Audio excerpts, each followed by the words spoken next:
হিমালয়ের কোলে ছোট্ট একটি দেশ ভুটান তার অসাধারণ সুন্দর প্রকৃতি নিয়ে পর্যটকদের অপেক্ষায় রয়েছে।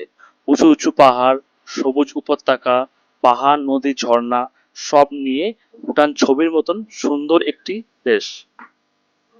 এই ভিডিওটিতে আমরা শেয়ার করব আমাদের ভুটান ঘোরার অভিজ্ঞতা। কিভাবে যাবেন, কি খাবেন, কোথায় থাকবেন ইত্যাদি আলোচনা করব। কলকাতা থেকে সহজেই আপনারা প্লেন বা ট্রেনে করে ভুটান যেতে পারবেন, কিন্তু সব থেকে সুবিধা হবে ট্রেনে। আমরা এই সফরটি ট্রেনেই করেছিলাম। দিনটি ছিল 18 জুলাই, শুক্রবার, 2025। এই দিনেই আমরা পান্ডুয়া স্টেশন থেকে ভুটান যাওয়ার জন্য যাত্রা আমরা শুরু করেছিলাম। এই যাত্রায় আমার সফর সঙ্গী ছিল আমার স্ত্রী এবং আমার কন্যা। বিকেল 3:45 ট্রেন ধরে আমরা শিয়ালদা এসে পৌঁছই। শিয়ালদায় 14 নম্বর প্ল্যাটফর্ম থেকে রাত 8:35 কাঞ্চনকন্যা এক্সপ্রেস এই গাড়িটি ছাড়বে। বেশ কিছুক্ষণ ওয়েট করার পর 14 নম্বর প্ল্যাটফর্মে গাড়িটি এসে পৌঁছয়। আমরা সিট নম্বর মিলিয়ে নিয়ে ট্রেনের কামরায় উঠে পড়ি। যথাসময়ে ট্রেনটি ছেড়েও দেয়। আমরা রাতের ডিনার কমপ্লিট করে কিছুক্ষণ গল্প করার পর আমরা ঘুমিয়ে পড়ি। ভোর হতেই ট্রেনের জানালা দিয়ে আমরা সুন্দর প্রকৃতিকে অনুভব করতে লাগলাম। চারিদিক সবুজে মোড়া, ধান ক্ষেত, জঙ্গল, চা বাগান, নদী সবকিছু দেখতে দেখতে আমরা হাসিমারার দিকে এগিয়ে গেলাম। এখন বাজে সকাল 6টা। হাসিমারার টাইম 11টা 5। মনে হয় আধ ঘন্টা লেট হতে পারে। জানালা দিয়ে চা বাগানের দৃশ্যটি দেখুন, কি অপূর্ব সুন্দর লাগছে। আমরা জানালার পাশে বসে প্রকৃতির এই রূপ অনুভব করতে লাগলাম। ভুটানের এই ট্রিপটি আমাদের একটি কোম্পানি স্পন্সর করেছে, আর এতে প্রায় 40 জন মতন মেম্বার রয়েছে।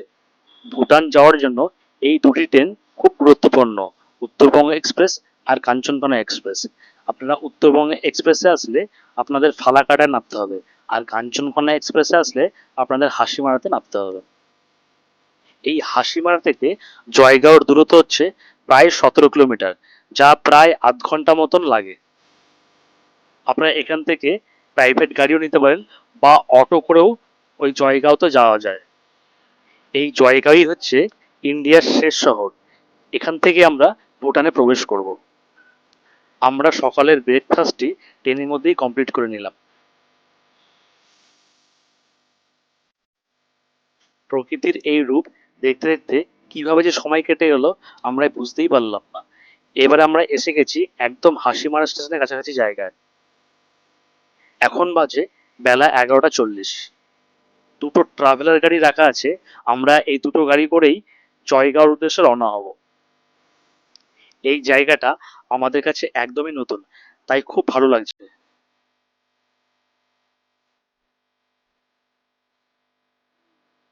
আজকে আকাশটা কিন্তু একটু মেঘলা আছে, কি জানি বৃষ্টি নামতেও পারে।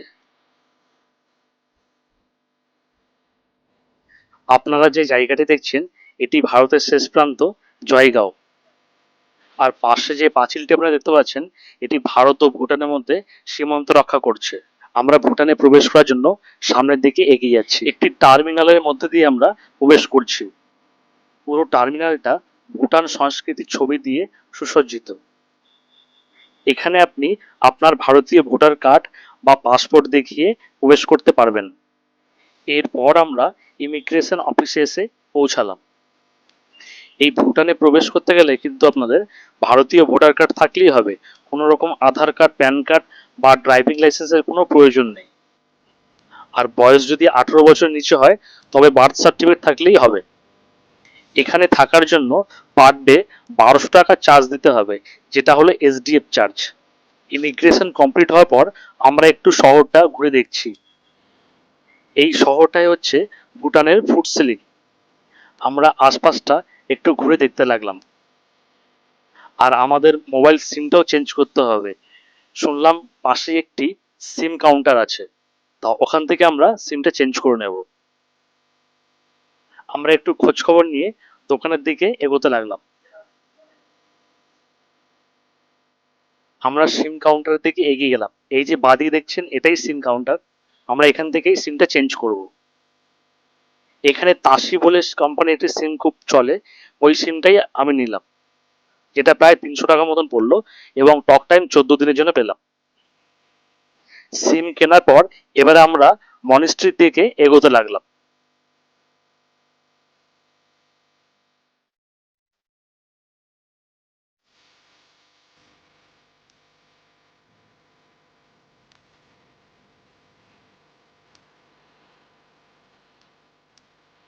জায়গাটি খুবই সুন্দর, অনেকেই দেখি এখানে ঘুরে বেড়াচ্ছে, আর একজন ভদ্রমহিলা এখানে দেখলাম প্রে করছে।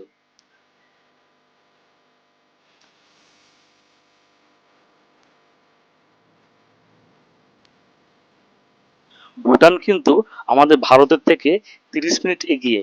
এখন সময় হয়েছে বিকেল 4:30।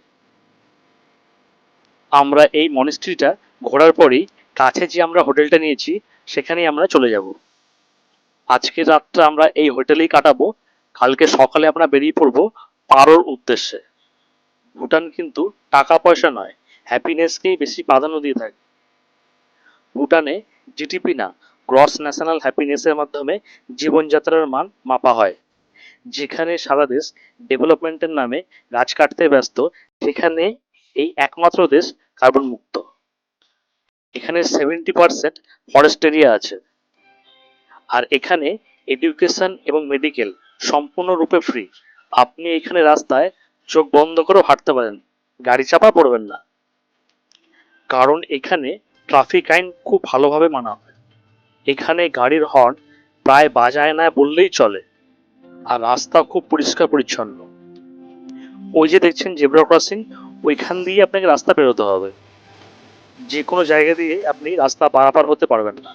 আপনি রাস্তা পার হওয়ার সময় অটোমেটিক জেব্রা ক্রসিং এর সামনে গাড়িগুলো এসে দাঁড়িয়ে যাবে। রাতে আমরা এই হোটেলেই ছিলাম। সকালে রেডি হয়ে আমরা নিচে ওয়েট করছি। আজকে আমরা বেরোবো পারো শহরের উদ্দেশ্যে। যথাসময়ে গাড়িও দিয়ে দিয়েছে। আজকে কিন্তু ওয়েদার খুবই খারাপ। দেখুন গাড়ির জানালায় বৃষ্টির ছোপ। আমরা সবাই রেডি হয়ে আছি। দুটো ট্রাভেলার করা হয়েছিল। লাগেজ পত্র নিয়ে এবার আমরা বেরিয়ে পড়লাম পারো শহরের উদ্দেশ্যে। দেখুন চারিপাশটা এরকম বৃষ্টি হচ্ছে। আমাদের সঙ্গে যে গাইড দাদা ছিল সে সবকিছু বুঝিয়ে দিচ্ছিল এই ভুটানের সম্বন্ধে। আমরা এই ফুড সেলিং থেকে প্রথমে আমরা যাব পারো শহর। এই পারো শহরে যেতে দুটো চেকপোস্ট পড়বে, সেখানে আমাদের পারমিট দেখাতে হবে। এই ফুড সেলিং থেকে পারোর দূরত্ব হচ্ছে 161 কিলোমিটার, যা প্রায় 5 ঘন্টা মতন টাইম লাগবে।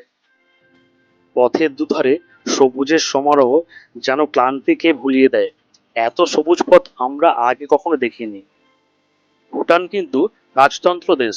1907 সাল থেকে ওয়াংচুক রাজবংশ এই দেশে রাজত্ব করে এসছে। বর্তমানে এই ওয়াংচুক রাজবংশের পঞ্চম প্রজন্ম জিগমে কেশর নামগিল ওয়াংচুক ভুটানের বর্তমান রাজা। অনেকক্ষণ গাড়ি সফর করার পর আমরা এই রেস্টুরেন্টে একটু চা বিস্কুট খেয়ে রেস্ট নিয়ে নিলাম। আর আমাদের সঙ্গে যারা সঙ্গীরা ছিল তারা দেখুন ফটো তুলতে ব্যস্ত। খুব ভালো ভিউ পয়েন্ট এই জায়গাটা। দেখুন এখানকার লোকাল ডগিগুলো সবার সাথে কেমন খেলা করে বেড়াচ্ছে। আমরা আধ ঘন্টা মতন এই জায়গাটায় ছিলাম।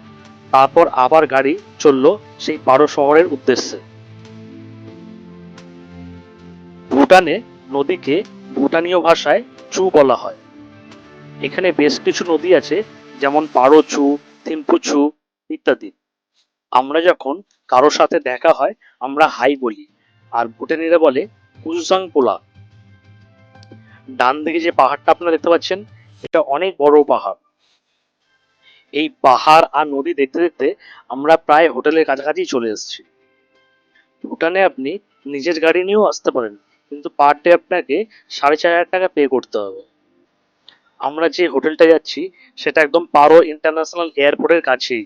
হোটেলটার নাম হচ্ছে গ্র্যান্ড পারো। আজকে এই হোটেলে আমরা থাকবই, তার পাশাপাশি কিছু স্থানীয় কালচারাল প্রোগ্রাম আমাদের জন্য রাখা হয়েছে। আমরা হোটেলে পৌঁছে গেলাম। লাগেজগুলো সব গাড়ি থেকে নামানো হয়ে গেছে। এবার আমরা ওয়েট করছি আমাদের রুমের জন্য। লাগেজগুলো এখানকার স্টাফরাই আমাদের রুমে পৌঁছে দিল। এই দেখুন এই হচ্ছে গ্র্যান্ড পারো হোটেলের ভিউটা। আমরা গাড়ি থেকে নেমেই লাঞ্চটা সেরে নিয়েছিলাম। এবার আমরা রুমে গিয়ে একটু রেস্ট নেব। এই হচ্ছে আমাদের রুম। আমরা গ্রাউন্ড ফ্লোরেই রুমটা পেয়েছি। খুবই সুন্দর রুমটা। দেখুন এখানে একটা ওজন মাপার মেশিন আছে। এখানে আমাদের লাগেজ গুলো রাখা আছে। 32 ইঞ্চি এলইডি টিভি আমরা একটা দেখতে পাচ্ছি। একটা উডেন মিনি বার। এখানে দেখুন কেটেল রাখা আছে, দুটো গ্লাস, দুটো প্লেট ও চায়ের কাপ, দুটো বোতল। এখানে একটা দেখুন মিরর আছে। আর এইদিকে দেখুন খুব সুন্দর ভিউটা এখান থেকে, একদম পুরো হোটেলটা দেখা যাচ্ছে। এখানে একটা টেবিল আছে, এখানে একটা চেয়ার, মোট দুখানা চেয়ার আছে, ডাবল বেড দেখতে পাচ্ছি।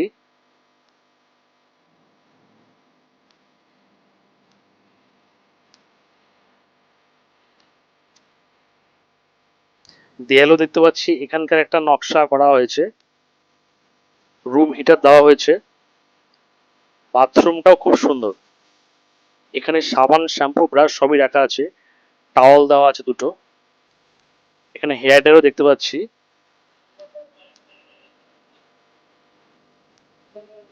এবারে একটু রেস্ট নিয়ে আমরা রাত্রির 8টার সময় যেখানে কালচারাল প্রোগ্রামটা হবে সেখানে আমরা যাব।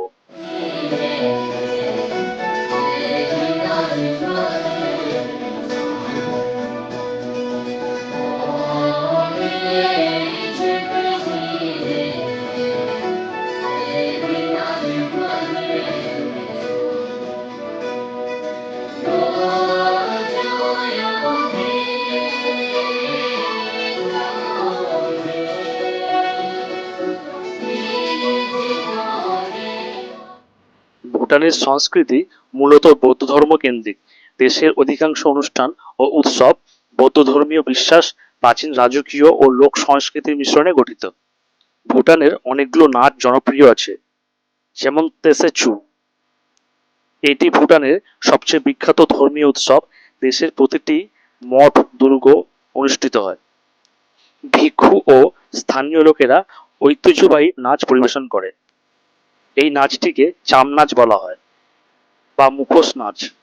নাচের মাধ্যমে ভালো ও মন্দ শক্তির লড়াই এবং ধর্মীয় শিক্ষা প্রকাশ করা হয়। নাচ দেখতে দেখতে আমাদের টেবিলে স্ন্যাক্স চলে এসছে। এই স্ন্যাক্সে আছে সিঙ্গারা, চিকেন পকোড়া ও ঝুরি ভাজা, সাথে ধনেপাতার চাটনি। এখানে ফোক ডান্স বা লোকনৃত্য খুব প্রচলিত। গ্রামীণ অঞ্চলে বিভিন্ন উৎসবে ও বিবাহ অনুষ্ঠানে পরিবেশিত হয়। পুরুষ ও মহিলারা গোলবৃত্তে নাচে। এখানে আরেকটি ডান্স খুব বিখ্যাত, জোনেপা লেটসো ডান্স। এই নাচটি অতিথি ও রাজপরিবার স্বাগত জানানোর জন্য পরিবেশিত হয়। এটা সৌভাগ্য ও শুভেচ্ছার প্রতীক। আরেকটি ডান্স এখানে খুব জনপ্রিয়, তাসি লেবে ডান্স। অনুষ্ঠানের শেষে শুভ সমাপ্তি বোঝাতে পরিবেশিত হয়। এটি দর্শকদের আশীর্বাদ ও শান্তির বার্তা দেয়। ভুটানে পুরুষরা যে পোশাকগুলো পরে সেটাকে গো বলা হয়, আর মহিলারা যে পোশাকটা পরে সেটাকে কিরা বলা হয়। এখানে দেখুন যারা আমাদের সঙ্গে এসছে তারা এই কালচারাল প্রোগ্রামটাকে খুবই ভালোভাবে উপভোগ করছে। ওই যে ছোট মেয়েটি দেখছেন, ও আমার মেয়ে। ওর এখনো 2 বছর কমপ্লিট হয়নি। দেখুন কি সুন্দর ওনাদের সঙ্গে তাল মিলিয়ে নেচে চলেছে। দেখুন মিউজিক বা ডান্স এমনই একটা জিনিস, সে যেই দেশের হোক না কেন সেটা দেখতে বা শুনতে খুবই ভালো লাগে। প্রায় 1.5 ঘন্টা ধরে এই প্রোগ্রামটা চলছিল। এই দাদারা দেখুন যে বাদ্যযন্ত্রগুলো বাজাচ্ছিল, এটাও খুব শুনতে ভালো লাগছিল।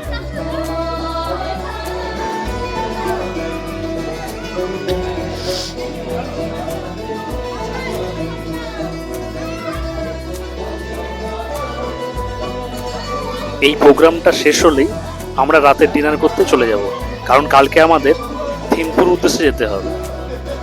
এটা আপনারা প্রথম পর্ব দেখছেন, এরপর আমাদের দ্বিতীয় পর্বও আসবে। দ্বিতীয় পর্বতে আপনারা থিম্পুর বেশ কিছু জনপ্রিয় জায়গা আপনারা দেখতে পাবেন।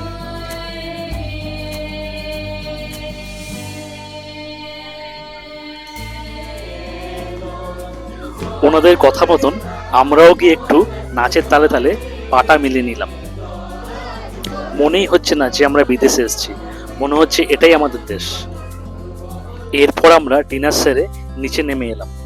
দেখুন এই হোটেলে বিভিন্ন সময়কালের রাজা ও রানীর ছবি ফ্রেমবন্দি করে লাগানো আছে। আর এখানে দেখুন সার্টিফিকেটও দেখতে পাচ্ছি আমরা। এর পরের পর্বে আপনাদের দেখাবো ভুটানের রাজধানী থিম্পুর বেশ কিছু জনপ্রিয় জায়গা।